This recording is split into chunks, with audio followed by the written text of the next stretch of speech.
A young mother is last seen in the parking lot of a local Colorado retail store. Several days pass before she is reported missing. A clue 700 miles away in another state breaks this case wide open.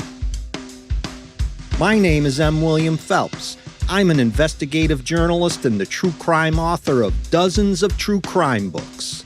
I've dedicated the past 25 years of my life to helping families of the missing and murdered. Join me. We're crossing the line.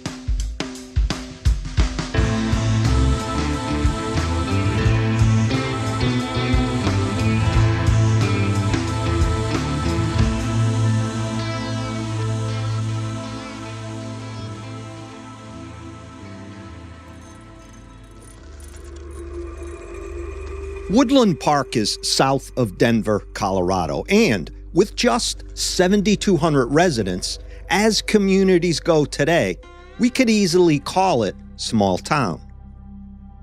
Surrounded by the Pike National Forest, Woodland is known as a bedroom community where many of its residents commute to work in and out of nearby Colorado Springs. Which is one reason why, when something happens in town, most everyone begins talking about it immediately. Word spreads. People allege things. Rumors fly.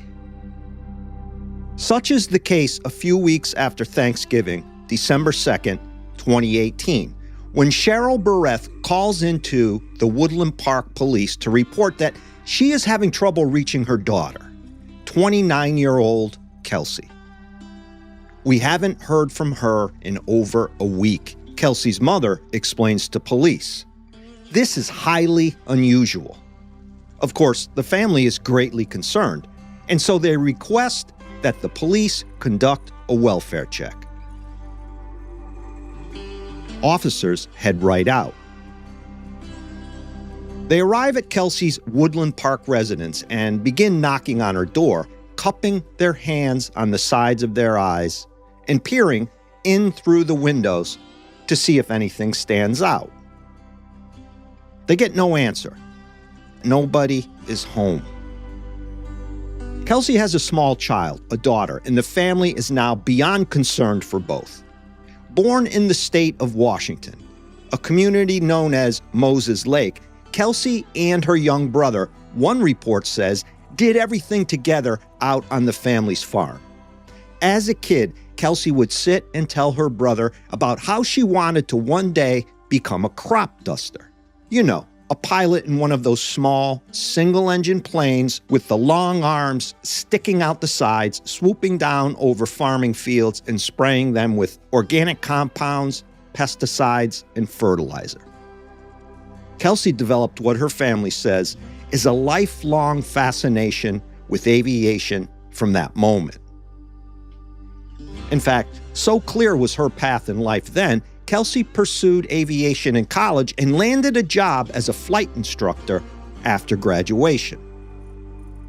By late 2017, Kelsey is living in Colorado and working at Doss Aviation out of Pueblo. As police begin searching for her, they discover video surveillance footage from a Safeway supermarket near Kelsey's home. She seems to be shopping with her young daughter. They develop a timestamp. At 12:27 p.m. on November 22nd, 2018, Kelsey and her daughter leave Safeway. Receipts from that shopping trip are later found inside her home. A bit later, between 1 p.m. and 1:30, Kelsey is then seen on video at the local Walmart, and she is holding a baby carrier, her young child inside. These are the last moments anyone can account for her whereabouts. Kelsey is a loving, caring, pleasant soul.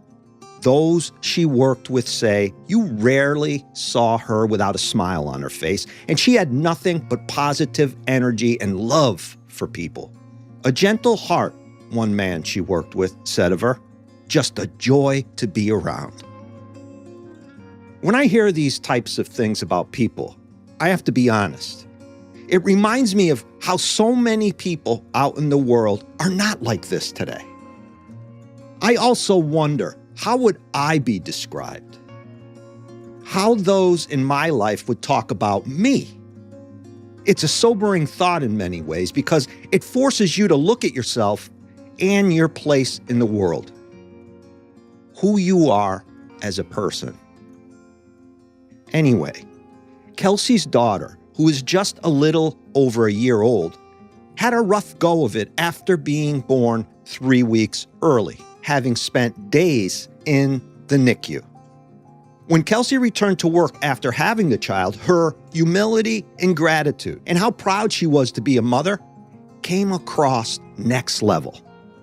But as time went on, the pebble in her shoe, which would turn into a thorn penetrating her side, was the relationship she had with the child's father, her now former fiancé, Patrick Frazee. The relationship seemed to deteriorate rapidly after the child was born. Something happened. The thing about Kelsey is you could not think of getting one over on her in any respect.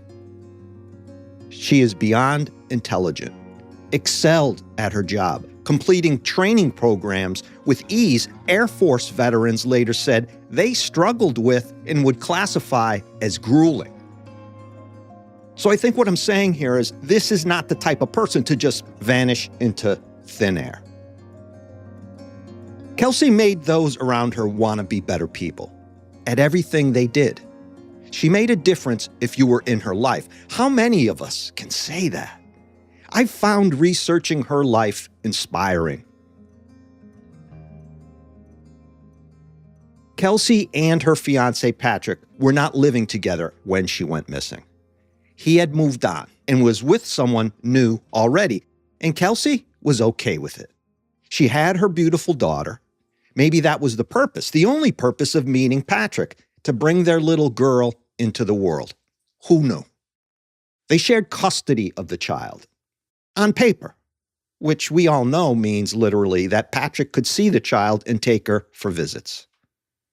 A man similar to who investigators now know as her former fiancé, Patrick Frazee, is seen in the video at Walmart with Kelsey. Perhaps they'd planned to meet in the parking lot so Patrick could take the child for the day. Realizing this, investigators know they need to get to Patrick and ask him how she was, what she had said, and where she might have been going when he saw her in the Walmart parking lot. It seems that Patrick was, at this point in their investigation, the last person they can determine to have had any contact with Kelsey, and he could hold the key to where she might have gone off to. Patrick is 32 years old. He appears to be clean-cut, kind of a homegrown Colorado cowboy type. He works at a ranch as a horseshoer. Shortly cropped, dark black hair, kind of squirrely eyes, you know what I mean, and a long face. He could cut a handsome figure when he chose to clean himself up. On the other hand, at just over 6 feet 3 inches tall, with his large frame and lanky body, along with the way he carried himself, Patrick could also come across a bit goofy and aloof. Kelsey, a beautiful woman by model standards, was certainly out of the guy's league in that respect. Investigators get Patrick into the police department and use their tender hands. No worries, mate. We are your friends. Sit down, have some coffee, some water. We just want to know if you've heard from Kelsey. Kid gloves. Patrick comes across a bit nervous, but then who wouldn't, right? You're called into the police department to talk about your ex-fiancée and the fact that she is missing, and you are the last one to have seen her, and suddenly you feel like you are in an episode of 48 Hours or Dateline, with Keith Morrison crawling up your ass, asking questions you may not know the answers to, which always comes across as suspicious. Patrick tells them the relationship is over, and then says that when he last met with Kelsey, he had returned some items to her that he'd had, the house keys, some personal belongings, and a handgun. Can you tell us when you last saw her? They, of course, want to know. He talks about having exchanged custody of their child in what Patrick referred to as an alleyway behind Kelsey's house. This was back on November 18th during the early afternoon, he says.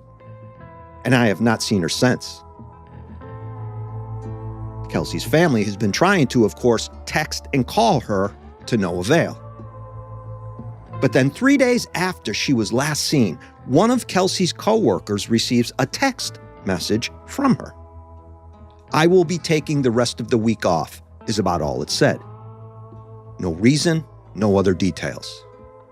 This text, however, opens the opportunity for law enforcement to track where the message was sent from: the cell tower location. When that data comes back, they are baffled. The text from Kelsey's phone pinged off a tower in Gooding, Idaho. This is 700 miles away from her home in Colorado. What in the world is Kelsey doing all the way out in Idaho? Let's take our first break. I just want to say I have a limited series narrative podcast releasing this week. Fatal Fantasy, a partnership with Sony Music Entertainment. Here is a sneak peek for you. Every human being fantasizes, maybe imagines hitting the lotto, possibly finding that lover they've always dreamt of, or perhaps carrying out a diabolical murder in the most brutal way imaginable. Dr. Schwartz was face down in a pool of blood. A renowned scientist killed in a murderous frenzy. A very gruesome and disturbing scene. Persons of interest obsessed with role-playing and the occult. And at the center of it all, a twisted leader called the Lord of Chaos, and a killer hiding behind a mask of sanity. We're here now. I can smell blood. From Sony Music Entertainment and M. William Phelps, LLC, this is Fatal Fantasy, coming March 1st to the binge. Listen wherever you get your podcasts. I'll be right back after a short break. This is Crossing the Line with M. William Phelps. Thank you so much for being a listener. I am very grateful.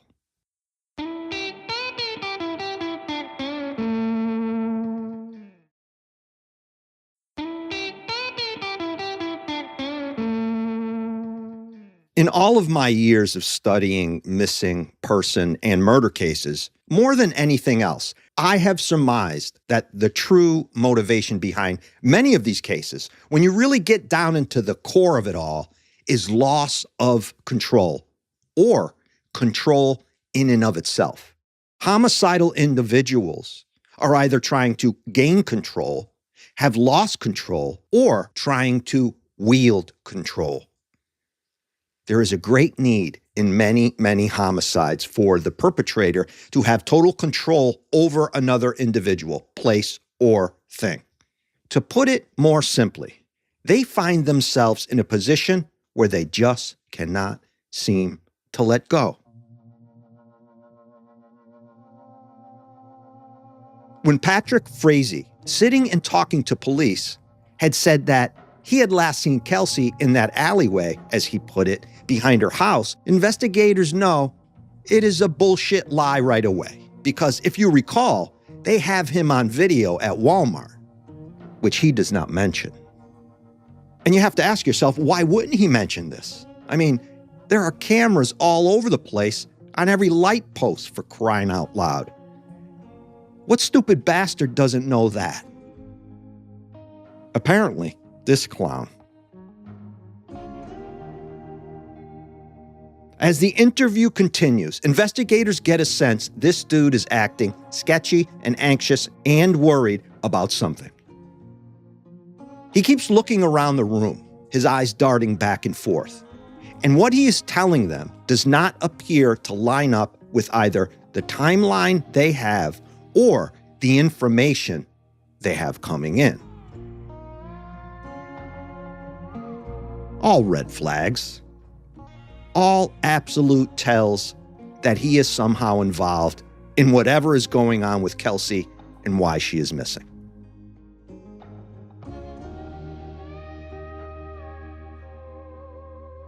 What they know, and that he doesn't know yet, is that they have recently acquired additional video footage from one of Kelsey's neighbors.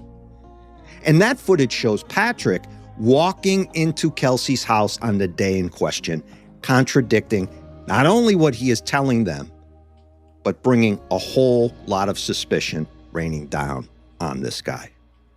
Now, on that day he enters Kelsey's house, Patrick's phone records indicate he made several calls to his mother and his girlfriend, a woman named Krystal Lee Kenney. You want to guess where Krystal lives? Come on, you got it. If you recall, just before the break, we talked about a text Kelsey's phone traced back to being sent from Idaho. And that is where Patrick's girlfriend lives. Geez, what a coincidence. Looking closer at phone records, investigators see that, quite strangely, Patrick exchanged several calls with Kelsey on November 18th through November 25th, 5 days after she was last seen. By this point, investigators are certain Patrick is involved, on some level, with Kelsey's disappearance. They just need to put it all together before arresting the guy and truly putting the squeeze on him, as they say. None of the activity on Kelsey's phone after she is last seen means anything, obviously, because it is just a phone, not a person, communicating with another phone, and anyone could be on the other end of the line. Investigating under the premise that he is involved, investigators begin to focus on Kelsey's house and also bring in Idaho investigators to begin to put some pressure on Patrick's girlfriend, Krystal Kenney. Let's see what she has to say. It's clear Patrick hasn't left Colorado since Kelsey has gone missing.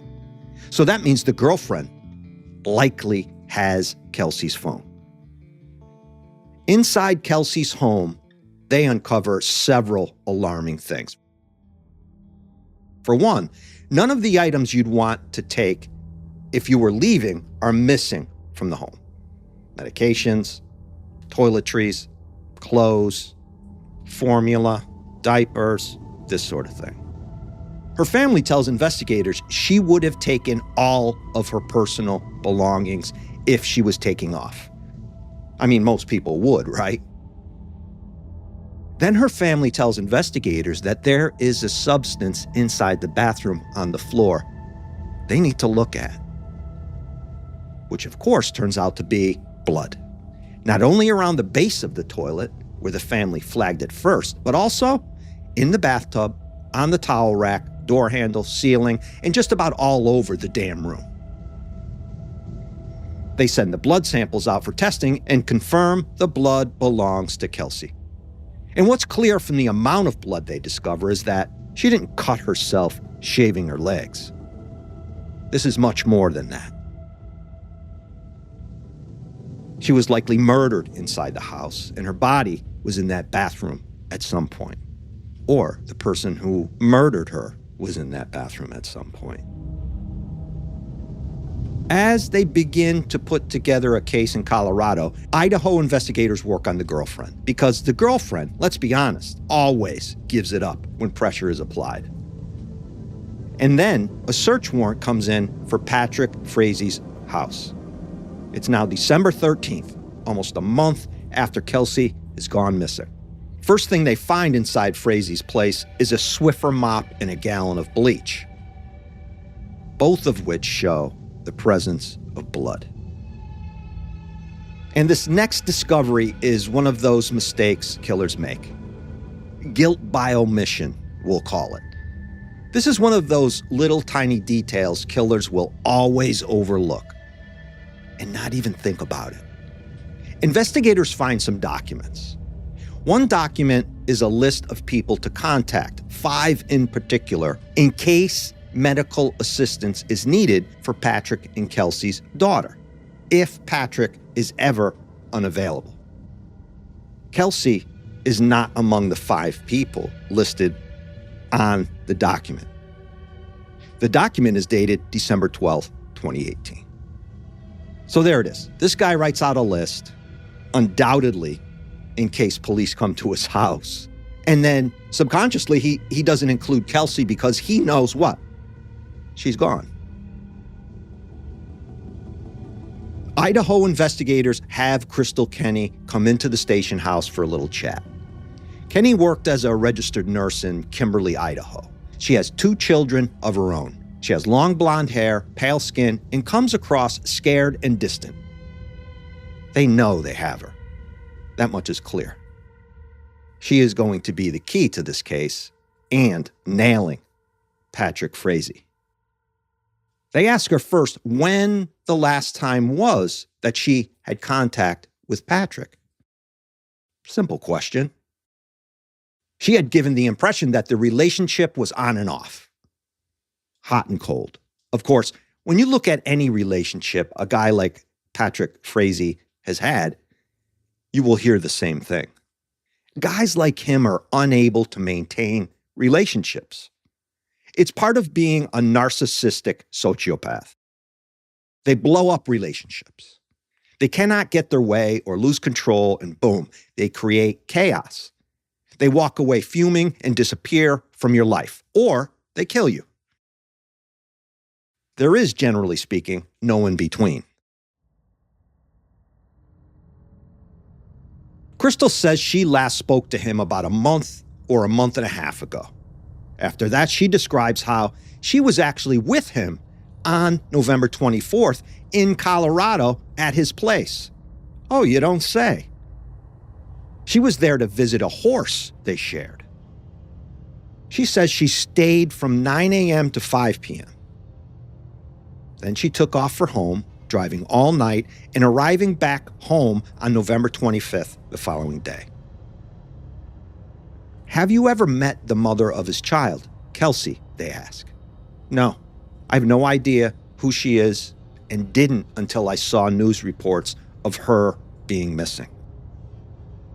Then they pull up phone records and wonder why she would be talking and texting with Patrick, her on-again, off-again boyfriend. As the phone records prove, if they were together on that day, she says she was with him spending time with their horse. It seems they texted and called each other all day. Another one of those easily missed tells guilty people would never otherwise think about. Why would you call and text the guy all day if you were with him? She has no answer for that. Then they track Kelsey's phone and Krystal's phone and look at both records together. And something very interesting pops up. Both phones, Kelsey's and the girlfriend, Krystal, hit on the same cell towers at the same time, proving that Kelsey's phone was in the possession of Krystal, or at least in very close proximity to Krystal's cell phone, for 700 miles. They now know that she had likely helped Patrick Frazee with the murder, or at the least, helped him clean up after the fact. Yet there is a saying defense attorneys like to use in these types of cases. No body, no crime. Which is disgusting and vile, of course. But it's hard to prosecute someone without a victim's body. It's been done, but it's not an easy case to bring into court. And at this moment, they still have not yet found Kelsey's body, though they have every indication to believe she is a murder victim.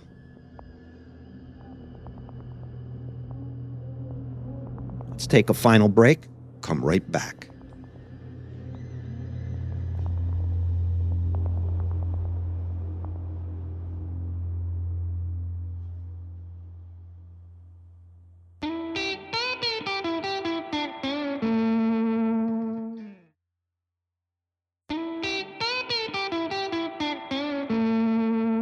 By December 17th, after the FBI gets involved and begins talking to Krystal Kenney, she sits there and takes a deep breath and asks to speak with her attorney and gives them the indication that she is willing to be cooperative and tell them what they need to know. There will be a catch to this information. They can bet on that. As investigators, you want everyone involved to pay. You want justice for the victim and her family. But there are times when you have to cut your losses and make a deal, which they do in this case. Patrick and Krystal had a relationship dating back many, many years. FBI and Idaho investigators speak to Krystal's ex-husband, and he tells them all about her affairs and how she was nervous during that time after the cops first spoke to her. He suspected she was making up stories to lessen her involvement and cover for herself. They all do that. Then they begin talking to a few of Krystal's friends and coworkers, which is where the real story starts to unravel. One friend says Krystal told her back in October that Patrick had enlisted her help to help him murder his fiancée, Kelsey. There it is, clear and cut.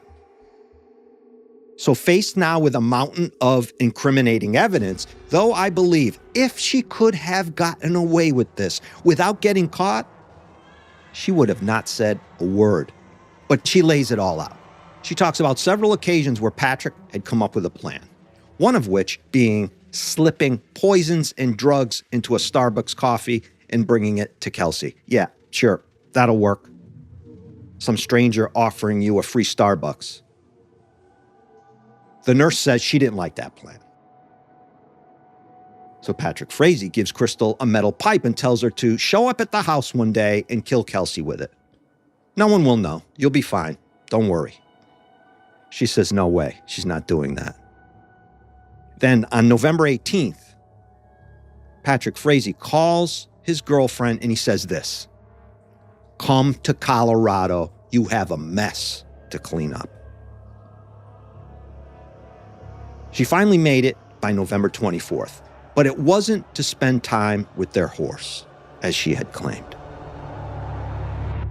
Instead of oats and a carrot or apple to feed the horse, Krystal brought with her paper booties to cover her shoes, gloves, bleach, a hairnet, and other cleaning supplies. Did he tell you how he did it? Investigators ask Krystal. Patrick convinced Kelsey to play some sort of game where he blindfolded her and she had to guess the scent of a candle he'd put under her nose. But instead of presenting a candle, he took out a baseball bat and began beating her in the head in the living room of her house. Their daughter was just one room away in her playpen. What a father. Krystal says she spent an entire day cleaning the house. There was blood everywhere, on toys, the curtains, walls, rugs, from the living room to the kitchen to the bathroom.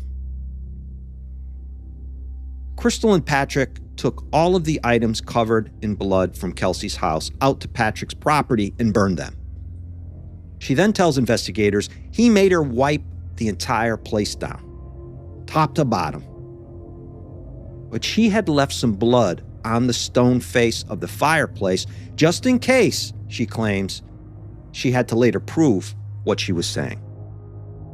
Patrick then took the mother of his child's body and placed it inside a plastic tote storage container and dragged it out of the home. He then took the tote and placed it inside a barn where he worked near Cripple Creek. From there, he waited and placed the tote and the baseball bat he used to kill her inside a metal container used to water horses and poured 5 gallons of gasoline inside the container and lit everything, including Kelsey's body, on fire. Watching it all burn, he added wood and oil to the fire. He wanted me to take the body back to Idaho, Krystal tells investigators, but I refused. Based on all of this, they get an arrest warrant for Patrick and take him in. A year later, Patrick Frazee is found guilty after the jury deliberates for 3 hours. He will spend the rest of his pathetic life, plus 156 years, in prison. They never found Kelsey's body. In January 2020, Krystal cut herself a sweet deal, considering all she had done and her lies and failure to come forward, and she gets 3 years in prison for tampering with physical evidence. The district attorney, aptly enough, called it a deal with the devil. In 2021, the Colorado Court of Appeals vacated her sentence based on a ruling saying the original judge had incorrectly applied aggravating factors without a jury's findings to her sentence. Another win there for the bad guys and gals. Krystal Kenney was released on parole March 23, 2021.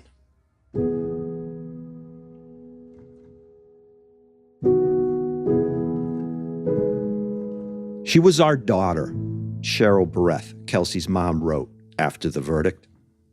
A loving, devoted mother, a friend, and a valued pilot teaching the military how to fly. She was a positive contribution to society, beautiful inside and out.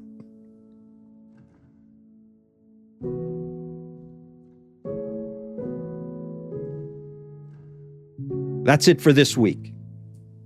Be safe. Be aware.